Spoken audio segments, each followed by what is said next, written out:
તો નમસ્કાર ગુજરાત, સ્વાગત છે ફરી એકવાર આપનું આજના તાજા નવા હવામાન સમાચારમાં। ગુજરાતમાં 19 તારીખ આખો દિવસ ધોધમાર વરસાદ જોવા મળ્યો છે અને હવે 20 અને 21 તારીખ શનિ રવિ સાવધાન થઈ જજો। ગુજરાત રાજ્ય ઉપર તોળાઈ રહ્યું છે સૌથી મોટા વરસાદનું સંકટ અને ગુજરાતમાં મેઘતાંડવ થાય શરૂ એની પહેલા ખાસ જોઈ લેજો કે તમારા ગામમાં કોઈ અસર છે કે નહીં, કારણ કે એ કોઈ ગામના નામ સાથેની પરિસ્થિતિ હું તમને જણાવવાનો છું આજના વિડીયોમાં। મધ્ય ગુજરાત ઉપર તૂટી પડી છે સિસ્ટમ, જેની અસરના ભાગરૂપે દાહોદના કેટલાક વિડીયો આવી રહ્યા છે કે પૂરજનક પરિસ્થિતિનું નિર્માણ થઈ ચૂક્યું છે।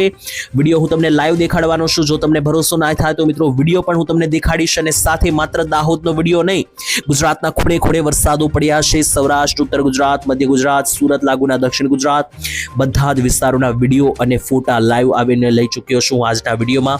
તો વિડીયોમાં આપણે સમગ્ર માહિતી હવામાનને લઈને જાણવાની છે। એક લિસ્ટ બનાવીને તમને સમજાવી દઉં કે વિડીયોમાં આપણે કયા કયા મુદ્દાઓ વિશે વાત કરીશું કે જેનાથી તમને ખ્યાલ આવી જાય કે આજના આ વિડીયોની અંદર આપણે કયા કયા મુદ્દાઓની વાતચીત કરવાની છે। તો પહેલા નંબર ઉપર આજના સમાચારની અંદર આપણે જાણીશું તો 19 તારીખ અને શુક્રવારના રોજ જે ગુજરાત રાજ્યમાં તાંડવ મચી ચૂક્યું છે વરસાદનું, તો એ કઈ કઈ જગ્યાએ મચ્યું છે તેના વિડીયો અને ફોટો લાઈવ દેખાડીશ અને કઈ કઈ જગ્યાએ કેટલા ઇંચનો વરસાદ પડ્યો એ પણ એક કોઈ ગામના નામ સાથે હું તમને લાઈવ દેખાડવાનો છું।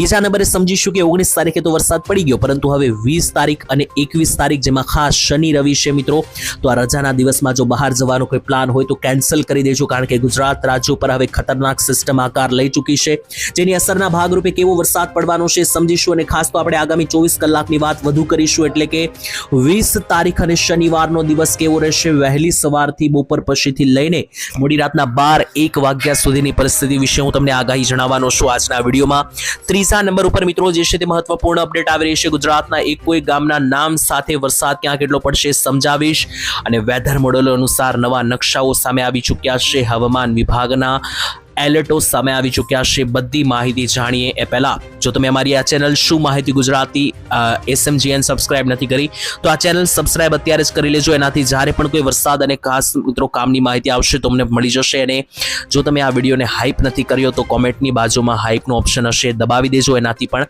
આ વિડીયોની અંદર જે કંઈ પણ માહિતી છે તમારા સુધી દરરોજ પહોંચતી રહેશે। તો શરૂ કરીએ પહેલા મિત્રો ફોટા અને વિડીયો આપણી પાસે જે આવી રહ્યા છે લાઈવ મારે તમને દેખાડવાના છે। કેટલાક જિલ્લામાં પૂર જેવી પરિસ્થિતિનું નિર્માણ થઈ ચૂક્યું છે એ દેખાડી દઉં તો જોઈ લો મિત્રો, વાવણી લાયક વરસાદોના વિડીયો પછી જોઈએ, પરંતુ દાહોદ પંથક જળબંબાકાર થઈ ચૂક્યું છે, પૂરજનક પરિસ્થિતિનું નિર્માણ થઈ ચૂક્યું છે। મિત્રો તમને એવું થતું હોય કે ગુજરાતમાં વરસાદ તો હજુ શરૂ નથી થયો, તો મિત્રો તમારા વિસ્તારમાં ઓછા વરસાદ હોઈ શકે, પરંતુ બીજે જે પરિસ્થિતિ છે મારે તમને દેખાડવી પડે એની અંદર તમે અત્યારે હાલ દાહોદની પરિસ્થિતિ જુઓ તો દાહોદ મિત્રો મધ્ય ગુજરાતની અંદર આવેલું છે અને દાહોદ જિલ્લામાં પૂરજનક પરિસ્થિતિનું નિર્માણ થયું છે, કારણ કે વિડીયો હું તમને દેખાડું તો વિડીયો જોઈને તમે હચમચી જશો, પણ હું તમને અહીંયા લાઈવ વિડીયો દેખાડવા માંગુ છું। તો જોઈ લો આ વિડીયો મિત્રો સામે આવી રહ્યો છે દાહોદમાંથી, અને આ જો મિત્રો નદીઓ જે છે તે ગામમાંથી જતી હોય તેવું લાગી રહ્યું છે, પરંતુ આ કોઈ નદી નથી, વરસાદી પાણી જે છે તે ગામોમાં ફરી વળ્યા છે અને એને કારણે ગુજરાત રાજ્યના દાહોદમાં પૂર જેવી પરિસ્થિતિનું ભયંકર નિર્માણ થયું છે। જોઈ લો આ પાણીનો પ્રવાહ, અને છેલ્લા 2 દિવસમાં 18 અને 19 તારીખમાં જે ભયાનક વરસાદ પડ્યા એને કારણે આ પરિસ્થિતિ બની ચૂકી છે, જેમાં તમે જોવો તો આટલો ભયંકર વરસાદ ગુજરાતના મધ્ય ગુજરાતમાં જેમાં જોવો તો રસ્તાઓ બેટમાં ફેરવાઈ ચૂક્યા છે, જાણે નદી બની ચૂક્યું હોય ગામ તેવા પર દ્રશ્યો સામે આવી રહ્યા છે। અને આટલું જ નહીં, બીજા પણ મારે તમને ફોટા અને વિડીયો દેખાડવાના છે। તો જુઓ જાળિયાની અંદર ભાવનગર જિલ્લાનું જે જાળિયા છે ત્યાં મિત્રો વાવણી લાયક વરસાદ પડ્યો છે, જેનો આ ફોટો આપણી પાસે સામે આવ્યો 19 તારીખે। ત્યાર પછી મિત્રો આ ફોટો જુઓ તો આ મિત્રો ઢસા તાલુકાનું મિત્રો જોઈએ તો બોટાદ જિલ્લાનું જે ઢસા તાલુકો છે ત્યાં મિત્રો આગળ જલાલપુર ગામનો મિત્રો આ વિડીયો છે, ત્યાં તમે જુઓ તો ગામની અંદર મિત્રો જાણે નદી પસાર થતી હોય એટલો ભયંકર વરસાદ જલાલપુરની અંદર પડી ચૂક્યો છે, જેનો આ લાઈવ વિડીયો તમે જોઈ રહ્યા છો। એની પછીનો મિત્રો આ વિડીયો જોશો તો લાઠી તાલુકાનો મિત્રો જે કરકોલિયા ગામ છે ત્યાં ખાતર મિત્રો લાઠી તાલુકામાં જે ભયંકર વરસાદને કારણે ખેતરો જોવો પાણીમાં તરબોળ થતા જોવા મળ્યા, એટલે વાવણી લાયક ધોધમાર વરસાદ, ખેડૂતોમાં આનંદનો માહોલ જોવા મળી ચૂક્યો છે। હવે આ ખેડૂતો તો આનંદિત થઈ ચૂક્યા છે, પરંતુ કેટલાક દુઃખદ સમાચાર પણ આવ્યા છે। હવે તમને એવું થતું હોય કે વરસાદ આવ્યો છે, આનંદ છે, વાવણી છે, પરંતુ દુઃખદ સમાચાર કે વરસાદી માહોલ અચાનક મોતના તાંડવમાં પરિણામ પામી ચૂક્યો, કારણ કે પાવાગઢ મધ્ય ગુજરાતની અંદરથી સમાચાર આવી રહ્યા છે. પાવાગઢની અંદર એક મિત્રો મોટી દુર્ઘટના બની છે. પથ્થર ઘસી જતા 15 લોકો પથ્થર નીચે દટાયા હોવાના સમાચાર, અને એની અંદર એક ખૂબ જ દુઃખદ સમાચાર કે 2 લોકોના મૃત્યુ થઈ ચૂક્યા છે. સમાચાર આવી રહ્યા છે મિત્રો, ભારે વરસાદ પડવાને કારણે પથ્થર ખસી પડતા જે પથ્થર મિત્રો 15 લોકોની નીચે આવ્યો તેને કારણે 2 લોકોના મૃત્યુ થઈ ચૂક્યા છે. તો આ વરસાદની પરિસ્થિતિમાં ક્યાંક આનંદનો માહોલ છે, ખેડૂતોમાં વાવણીને લઈને આનંદ છે, તો ક્યાંક મિત્રો દુર્ઘટનાને લઈને લોકો જે છે તે મિત્રો દુઃખદ અવસ્થામાં પણ જોવા મળી રહ્યા છે. આટલું જ નહીં, કઈ જગ્યાએ કેટલા ઇંચ વરસાદ પડ્યો એનો ફટાફટ એક લિસ્ટ આવ્યું છે, આપણે જોઈ લઈએ. તો જોઈ લો મિત્રો, 19 તારીખે જે આખો દિવસ વરસાદનું તબાહી અને તાંડવ જોવા મળ્યું, એને કારણે કઈ જગ્યાએ કેટલા ઇંચ વરસાદ પડ્યો એનો હવામાન વિભાગે લાઈવ નકશો આપણી પાસે આપી દીધો છે. તો જોઈ લઈએ કયા કયા જિલ્લામાં કેટલો વરસાદ છે. સૌથી વધારે વરસાદ પડ્યો હોય તો એ મિત્રો પડ્યો છે પંચમહાલની અંદર, જેમાં આગળ ખાસ મિત્રો જોશો તો 5.5 થી લઈને અંદાજિત 6 ઇંચ જેટલો વરસાદ પડતો પંચમહાલ જિલ્લામાં જોવા મળ્યો છે. એની સાથે ઘણા બધા જિલ્લાઓમાં 3 ઇંચના વરસાદ પણ પડ્યા છે, જેમ કે છોટાઉદેપુર, ખેડા, બોટાદ અને મહેસાણાની અંદર 3 થી લઈને 4 ઇંચના વરસાદ પડ્યા છે. એની સાથે 2 થી લઈને 1 ઇંચ સુધીના વરસાદ કઈ જિલ્લામાં છે તો વડોદરા, દાહોદ, મહીસાગર, સાબરકાંઠા, ગાંધીનગર, અમદાવાદ, સુરેન્દ્રનગર અને જામનગરની અંદર 2 થી લઈને 1 ઇંચ સુધીના વરસાદ પડ્યા છે.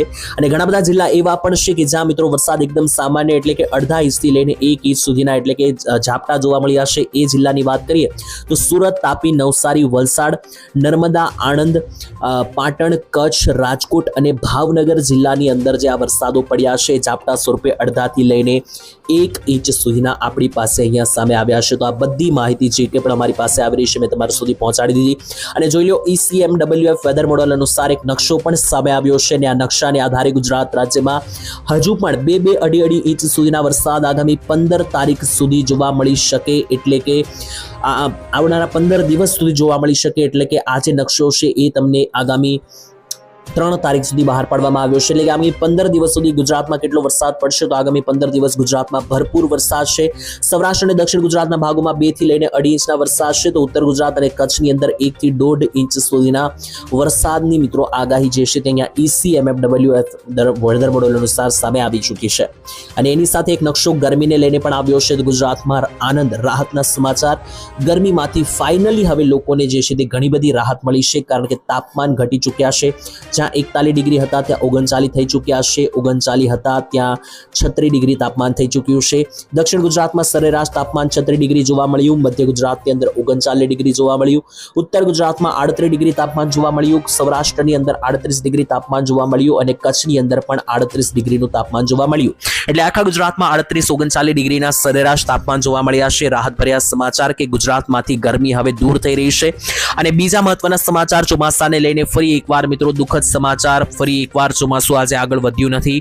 તો ટોટલ જોઈએ તો 13 દિવસ ચોમાસાએ હવે બ્રેક મારી લીધી છે. જ્યાં આ ચોમાસું 8 તારીખે હતું, આજની પરિસ્થિતિમાં જોશો તો આજે 19 તારીખની અંદર જે માહિતી આવી તો 8 થી લઈને 19 તારીખ ચોમાસું એ જ લેવલ ઉપર જોવા મળ્યું છે. એક ડગલું પણ આગળ નથી ચાલ્યું.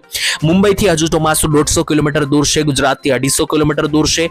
અને અત્યારે કેટલીક આગાહીઓ અનુસાર આ ચોમાસું જે છે તે આપણને 23 થી લઈને 25 તારીખ અનુસાર ગુજરાતમાં જોવા મળી રહ્યું છે. પરંતુ ગુજરાતમાં ચોમાસું આવે એ પહેલા જ વરસાદી સિસ્ટમોએ આકાર લઈ લીધો છે. એટલે એવું નથી કે ચોમાસું 25 તારીખે આવવાનું છે, 25 તારીખ આસપાસ આવવાનું છે તો ગુજરાતમાં 25 તારીખ સુધી વરસાદ નહીં પડે. ગુજરાતમાં મિત્રો અત્યારે લોકલ સિસ્ટમોને કારણે અતિ ભારે વરસાદના ઝોન બની રહ્યા છે. એનો મતલબ કે ગુજરાતમાં ચોમાસું આવે કે ના આવે, ચોમાસું આવે પહેલા વરસાદી સિસ્ટમ ગુજરાત ઉપર પહોંચી ચૂકી છે અને વરસાદી સિસ્ટમો તોફાન મચાવવા માટે તૈયાર છે. જુદા જુદા વેધર મોડેલો અનુસાર જોશો તો ગુજરાતમાં ભારે વરસાદની સિસ્ટમ આજે આપણે 20 અને 21 તારીખની માહિતી હું આપવાનો છું. જુઓ, 20 અને 21 તારીખની અંદર આખા ગુજરાતમાં ભયંકર ધોધમાર અતિ ભારે વરસાદને લઈને સૌથી મોટી આગાહી સામે આવી રહી છે. શરૂઆત કરીએ કોઈક જિલ્લાના નામ સાથે. દક્ષિણ ગુજરાતથી શરૂઆત કરીને તમને સમજાવું તો દક્ષિણ ગુજરાતમાં છૂટા છવાયા રેડા ઝાપટાની આગાહી છે. હું તમને વાત કરી રહ્યો છું 20 તારીખ અને શનિવારની. 20 તારીખ અને શનિવારે કઈ જિલ્લામાં કેટલો વરસાદ પડશે કોઈ ગામના નામ સાથે સમજીએ. તો દક્ષિણીય ગુજરાતમાં આહવા, ડાંગ, નવસારી, વલસાડ, સુરત, વ્યારા, બારડોલી આજે આખો પટ્ટો છે ત્યાં છૂટા છવાયા ઝાપટાની આગાહી છે. ઝાપટાથી વધારે કોઈ મોટા વરસાદની આગાહી નથી. એનાથી ઉપર આવીએ તો રાજપીપળા, ભરૂચ, નર્મદા, તાપી અને જે ડેડિયાપાડાનો વિસ્તાર છે, અંકલેશ્વરનો વિસ્તાર છે, તો આ વિસ્તારમાં ઝાપટા કરતા વધારે વરસાદ પણ આવી શકે. અડધા ઇંચથી લઈને 1 ઇંચ સુધીના વરસાદ પણ તમને આ વિસ્તારોમાં, આ સેન્ટરોમાં જોવા આગળ મળી શકે. ત્યાર પછી મધ્ય ગુજરાત ઉપર હવે આપણે આગળ વધીએ. મધ્ય ગુજરાતમાં ક્યાં કેટલા વરસાદની આગાહી છે એ સમજી લઈએ.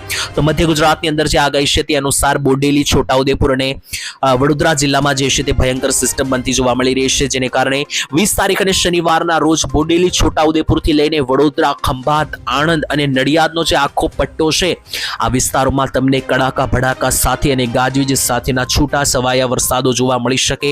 મધ્ય ગુજરાતના અમદાવાદ સાઈડના જે વિસ્તાર છે, ડાકોર, અમદાવાદ, વડતાલ, કપડવંજ, આ વિસ્તારોમાં પણ છૂટા છવાયા ઝાપટાની આગાહી છે. જો કે મિત્રો મધ્ય ગુજરાતના ગોધરા, દાહોદ, પંચમહાલમાં હાલ 20 તારીખ દરમિયાન કોઈ મોટી સિસ્ટમ નથી દેખાતી, એટલે કોઈ મોટા એવા વરસાદની આગાહી નથી. સેમ ટુ સેમ ઉત્તર ગુજરાતની પણ માહિતી આપું તો ઉત્તર ગુજરાતમાં જે કચ્છ પાસે બોર્ડરના ભાગો છે, વાવથરાત પાસે, ત્યાં આગળ ઝાપટા પડી શકે. બાકી ઉત્તર ગુજરાતમાં મહેસાણા, બનાસકાંઠા, સાબરકાંઠા કે અરવલ્લીમાં પણ કોઈ મોટા વરસાદની જે છે તે અહીંયા આગાહી દેખાઈ રહી નથી. એની સાથે કચ્છની વાત કરીએ તો કચ્છમાં ઘણા બધા દિવસોથી વરસાદની એકદમ શાંતિ છે, પરંતુ આજથી હવે વરસાદ ભૂકા બોલાવશે. 20 તારીખથી કચ્છવાસીઓ સાવધાન થઈ જજો, તૈયાર થઈ જજો. કચ્છમાં 20 તારીખથી જુઓ તો ભુજથી લઈને ગાંધીધામ, નખત્રાણાથી લઈને રાપર, અડેસર, લખેગઢના વિસ્તારોથી લઈને ધોળાવીરા, બધા જ વિસ્તારોની અંદર કચ્છ જિલ્લામાં જે છે તે વરસાદી તાંડવ તમને જોવા મળવાનું છે. અને એની સાથે નીચે જોવો સૌરાષ્ટ્રની વાત કરીએ તો સૌરાષ્ટ્રમાં મોરબી જિલ્લામાં રીતસરનું આપ પડતું જોવા મળી રહ્યું છે, જેમાં મોરબીની અંદર માટેલથી લઈને ખારેડાના વિસ્તાર, ઊંચી માંડાલના વિસ્તારથી લઈને મિત્રો બગથાળાના વિસ્તારોથી લઈને અહીંયા નીચે આવો તો ટંકારા, જામસર અને લુણસરના જેટલા પણ વિસ્તાર છે, તો મોરબીના બધા જ આસપાસના તાલુકાઓની અંદર મેઘરાજાનું તાંડવ જે છે મિત્રો આવનારી કલાકોમાં જોવા મળવાનું છે. અને ઉપર હળવદ, ધાંગધ્રા લાગુના વિસ્તારમાં પણ વરસાદની આગાહી. જામનગર જિલ્લાની વાત કરીએ તો જામનગરના જે છાવડાના વિસ્તાર છે, ફાળા છે, છેલા છે, વસઈ છે, આ બધા વિસ્તારમાં સ્વરૂપે વરસાદ પડી શકે. બાકી સૌરાષ્ટ્રની અંદર જ તમને જણાવીએ કયા કયા જિલ્લામાં વરસાદની આગાહી નથી. તો મિત્રો વરસાદની આગાહી જે છે તે મિત્રો તમને અહીંયા દ્વારકા જિલ્લામાં અને પોરબંદર જિલ્લામાં કોઈ સિસ્ટમ નથી, જેથી આ ભાગોમાં વરસાદની કોઈ મોટી અપડેટ નથી. સૌરાષ્ટ્રના અમરેલી ભાગ આસપાસ જોઈએ તો અમરેલી વિસ્તારમાં સારા એવા ભારે વરસાદની સ્થિતિ દેખાઈ રહી છે, જેમાં ખાસ લાઠી, દામનગરથી લઈને ગારિયાધારના વિસ્તારોથી લઈને બાબરાનો જે પટ્ટો છે, આ પટ્ટામાં એક સારા એવા વરસાદની સિસ્ટમ છે. નીચે જુઓ તો બગસરાથી લઈને ધારી, ધંધુકાથી લઈને મિત્રો જોશો તો સાવરકુંડલા અને રાજુલા લીલિયાના વિસ્તારો છે, આ ભાગોમાં પણ તમને વીજળી સાથેના વરસાદો પડતા જોવા મળી શકે. ને આટલું જ નહીં, આ બાજુ આવો તો ભાવનગરની અંદર પણ છે, પાલીતાણાથી લઈને વલભીપુર નીચે મહુવા સુધીનો ભાગ છે, અહીંયા પણ વરસાદી સિસ્ટમ ભૂકા બોલાવી શકે. એની સાથે બોટાદ જિલ્લામાં પણ વરસાદી સિસ્ટમ જે છે તે ખાસ સાળંગપુર, ગઢડા લાગુના વિસ્તારોમાં ધોધમાર જોવા મળી રહી છે. જુનાગઢ અને ગીર સોમનાથમાં પણ તુલસીશ્યામ, રાજુલાથી લઈને ગીરના વિસ્તારોથી લઈને જુનાગઢની અંદર વિસાવદર, કેશોદમાં ભારે વરસાદની આગાહી છે. અને રાજકોટની અંદર અને સુરેન્દ્રનગર જિલ્લામાં કોઈ મોટી સિસ્ટમ નથી, પરંતુ ઝાપટા સ્વરૂપે વરસાદ પડી શકે. તો મિત્રો આ વિડીયોની અંદર આપણે સમગ્ર માહિતી મેળવી. છેલ્લે હું તમને એક ડિસ્ક્લેમર આપવા માંગુ છું કે વિડીયોમાં જે પણ માહિતી મેળવી છે મિત્રો બધી જ વેધર ડેટા, મોડેલો અને હવામાન વિભાગના જે ડેટા આવ્યા છે એના આધારે છે, નકશાઓને આધારે છે, જેની પુષ્ટિ અમે કરતા નથી. એ વાતનું ખાસ ધ્યાન રાખો. અને હવામાન છે, આગાહી છે, સાચી પણ પડી શકે અને થોડી ખોટી પણ પડી શકે, કારણ કે આગાહી તેને જ કહેવામાં આવે છે. તો આજ માટે આટલું જ રાખીએ છીએ. ફરીથી મળીશું એક નવા હવામાન સમાચારમાં. ત્યાં સુધી તમારા ગામમાં વરસાદ છે કે નહીં કોમેન્ટમાં લખી દેજો. આજ માટે આટલું જ. રજા આપશો. ધન્યવાદ. જય માતાજી, જય દ્વારકાધીશ.